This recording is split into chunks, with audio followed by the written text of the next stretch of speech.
real numbers in the number line. Okay, a number is a number A, okay, is the square root of a number B if A squared is equal to B. Well, that makes a lot of sense, doesn't it? Let's try that with numbers, okay? Let's see here. A number 3 is a square root of a number B, 9, if the first number squared is equal to the second number. So 3 is a square root of 9 if 3 squared is equal to 9. So let's check. 3 times 3 is equal to 9. Yes, 3 times 3 is 9. So that makes 3 a square root of 9. A square root is a number that you can multiply by itself and get a number, okay? For example, the square root of 25 is 5, because 5 squared is equal to 25. Okay? We'll get more into that in a little bit. Alright, this symbol indicates a non-negative square root. So anytime it asks you for a square root with that symbol, it's in this book it's going to be expecting you to give a non-negative number, no negative numbers.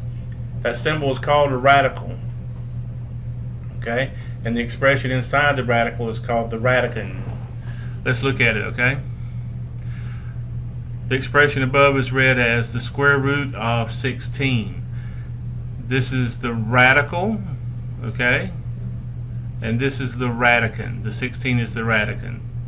So if you're ever told to, and later on you'll be told to get rid of the radical, okay? Well, the radical is those red lines there. And if you're told to do anything to the radicand, that's the thing inside the radical. Alright, here's some square roots that you should know in perfect squares. 1 squared is equal to 1, 2 squared is equal to 4, 3 squared is equal to 9. So that means that 1 is the square root of 1, 2 is the square root of 4, 3 is the square root of 9. And it works all the way down. 4 squared is 16, so 4 is the square root of 16. 5 squared is 25, so 5 is the square root of 25. And here are some other ones that you should commit to memory.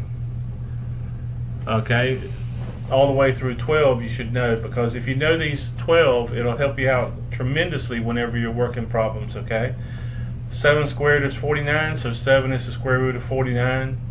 9 squared is 81, so 9 is the square root of 81. 12 squared is 144, so the square root of 144 is 12, okay? But you should know all the way through 12 on these, and it'll, like I said, it'll help you out a lot. Alright, here's an example. Estimate the square root of 105 to the nearest integer. Alright, so what we want to know, it'll help you see right here, you have to know perfect square numbers that are around 105. What's the one that you can think of? Right, 100. Okay, so, so 100, 10 squared is 100, and the square root of 100 is 10. So that means that our number is going to be more than, our square root is going to be more than 10, because our number is 105 is more than 100. Alright, what's the other one that's near 100? I mean 105. 121. 11 squared is 121, so the square root of 121 is 11. So now we know that since 105 is between 100 and 121, then the square root of 105 is going to be between 10 and 11. Okay? And 105 is closer to 100 than it is to 121. So we will estimate that the square root of 105 is 10, since we're rounding, okay?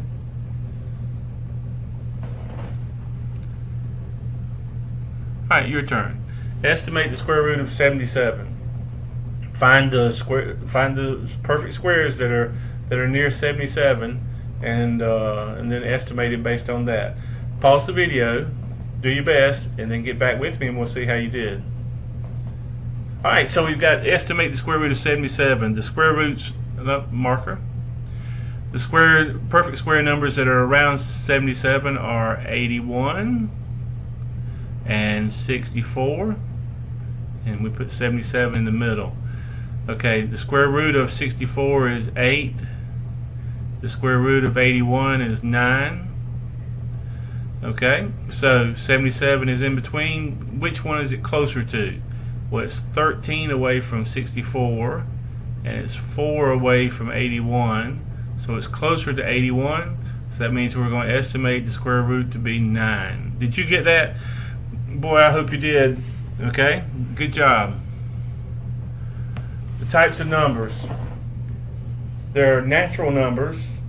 This is going to be important because later on you're going to be told in word problems that your answer comes from the whole numbers, or your answer comes from the integers or rational numbers, and that if you know what the types of numbers are, then you'll be able to narrow down what your answer is going to look like. Alright, so the types of numbers are natural numbers. Those are the ones that you count with 1, 2, 3, 4, 5, 6, 7, 8, and so all the way to infinity. Whole numbers, the only difference between whole numbers and natural numbers is that you add a 0 to the natural numbers to get the whole numbers. So the whole numbers are 0, 1, 2, 3, and forever. Integers are all the whole numbers and then their negative counterparts. So we have 0, 1, 2, 3, 4, 5 increasing, and we have 0, negative 1, negative 2, negative 3 decreasing like that also. And rational numbers include all the fractions, okay? And remember, fractions include numbers like 2 or 3, because 2 can be written as 2 over 1 or 4 over 2, like that, okay? So every number is a fraction, okay? Alright, your turn. List all the types of numbers that apply to each. And if you need to look back on the previous, well, you can. Yeah, you're going to have to rewind it, wouldn't you? But if you have to look back, or if you look at your notes, it's okay. Natural numbers. Okay, 15 is a natural number because natural numbers start at 1 and go forward. Okay, so it's included in that. It's a whole number because whole numbers start at 0 and go forward like that forever. It's an integer because integers start at 0 and go forever to the right and to the left, so that means it's included in that.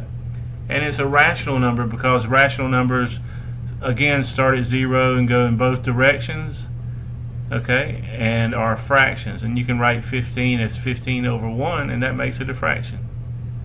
Alright, pause the video, do these other two, and see how you, come back to me and see how you did. Alright, negative 3.5. Negative 3.5 is not a natural number because we don't count 1, 2, 3, 3.5. Okay, we count 1, 2, 3, 4, 5, 6. Okay, so it's not a natural number. It's not a whole number because whole numbers include the natural numbers in 0. It's not an integer because integers are all the whole numbers and their negative counterparts. So the only thing that this is a rational number, okay, because it's a fraction. 3.5 is a fraction. Okay. Alright, negative 2. Negative 2 is not natural because natural start at 1 and go increase to the positive side. It's not whole because they start at 0. It's an integer because it starts at 0 and goes to the left. Okay, so that means it's an integer. And then it's a rational number because it can be written as negative 2 over 1. So that means it is rational. Did you get both of those? Okay. Rational numbers either terminate as decimals or they have a pattern that repeats. Let's see what that means, okay? Whenever you're trying to change from a fraction into a decimal, what you do is you take the numerator and put it inside the division symbol, and then you put the numerator on the outside. Then you do your division. 2 goes into 10 5 times. 5 times 2 is 10. We have a remainder of 0, and that means that it terminates. That's what we mean by terminating. It has a remainder of 0, okay? So that terminates. So rational numbers terminate, okay? Or rational numbers have a pattern or a number that repeats. So let's do the 1/3. 1/3, 1 divided by 3. 3 times 3 is 9, with 1 remaining. Bring down another 0. 3 times 3 is 9, with 1 left over. And we'll do the same thing forever here, okay? So the 3 repeats itself. It goes 0.33333 forever, okay? And so that means that it has a repeating number, so that means that it is a rational number. They also have patterns that repeat. So if we did 1 divided by 7, we would get 0.142857, 142,857, and those 6 numbers would repeat. Okay, so that's a pattern that repeats. The way you write these repeating numbers is this. Instead of writing them like I have them here, you would write 0.03 with a line over the 3 like that, and that tells you that that number repeats. For this one, you would write 0, 1, 4, 2, 8, 5, 7 with a bar over all 6 of those numbers, because it tells you that those 6 numbers repeat. Okay, now we've got rational numbers, so now we're going to have irrational numbers. Rational numbers terminate, so irrational numbers are not going to terminate. Rational numbers have a repeating number, or they have a pattern. Irrational numbers do not repeat, and do not repeat any pattern either. Alright, some square roots. Square roots of non-perfect square numbers are irrational. Remember, perfect square numbers are numbers like 9 because it's 3 times 3, 16 because it's 4 times 4. Those are perfect squares. Non-perfect square numbers are going to be irrational. For example, the square root of 10 is 3.162277766, and it goes on forever with no number repeating. The 6 does not repeat again, by the way. Okay, an irrational number cannot be written in the form of a over b. Okay, if you can write it as a fraction, it's not irrational. Okay, but you can't write this number as a fraction because it never stops. Okay. Okay. Rational and irrational numbers make up the set of numbers called real numbers. Let's look at this for a second, okay? So we've got real numbers are all these, is all this right here. And real numbers are made up of rational numbers and irrational numbers. Okay?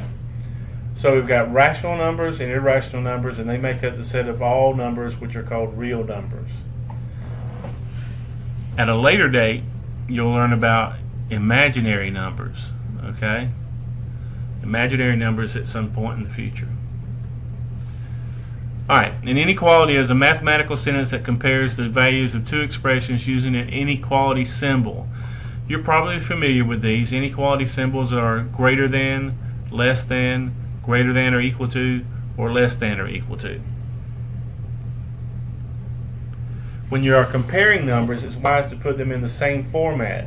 So if I tell you to compare square root of 17 and 4 1/3, the wise thing to do is to put them both as decimals, okay? So, square root of 17 is 4.12310, and it continues on forever. 4 1/3 is 4.3, and it continues on forever. So that means that the 4.3 is bigger than the 4.1. So square root of 17 is going to be less than 4 1/3. Okay? Okay, order these numbers below from least to greatest. Alright, so what we need to do is we take the 2/3 Let me get my marker. Take the 2/3 and you go 2 divided by 3, and we find out what that is. 6 times 3 is 18. With a 2 down here, bring down a 0. 6 times 3 is 18. So you see what's going to happen here. Okay, it's going to be repeating 0.66, oops, and repeating the 6. Okay. All right, then we've got 0.4, negative 1.5. The square root of 2 is 1.4, and continuing on. Okay, but remember it's a rational number, so square root of 4 is 2. So now let's put them in order. The negative number is always going to be the smallest, so let's go negative 1.5. The next smallest number is going to be 0.6. 0.4 is going to be 0.4, and then 0.66, and then 1.4, and 2. So now they're in order from least to greatest. Now we come back up here and we put them in their original format. Negative 2/3, remember, was 0.66. Oh, it's negative. So that means that this has got to move over to here. Okay, so that's negative 1.5, negative 0.66, 0.4, 1.4, and 2. So now we look back up here and we check again. Negative 2/3 is right here. 0.4, 0.4 is right here. Negative 1.5 is here. And then we've got square root of 2 and square root of 4. And so there's our answer. But you see, I made a mistake, but the way I caught my mistake was going back and look at the numbers again. So that's a very important part of the process.